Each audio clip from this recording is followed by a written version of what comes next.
Welcome to our latest DIY project where we'll be constructing a laser and LDR-based electronic security switch. This simple yet effective circuit can be a great addition to your home security setup, offering an automated way to control your security lights.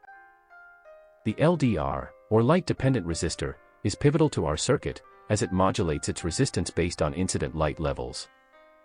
It exhibits high resistance in darkness and lowers resistance when exposed to light. According to the circuit being shown on the screen, install all the components on the breadboard.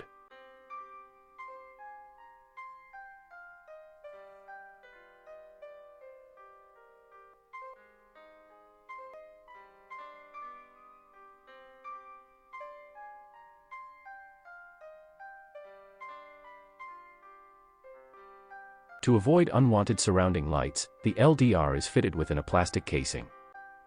In our circuit setup, the transistors are arranged sequentially so that when the laser beam is directed onto the LDR, the buzzer remains silent, and the LED stays off. Conversely, when the laser beam is absent, the transistors activate, allowing current to flow through the buzzer and LED, thus producing sound and illuminating the LED. This configuration ensures that the system responds appropriately to the presence or absence of the laser beam, maintaining the desired security functionality.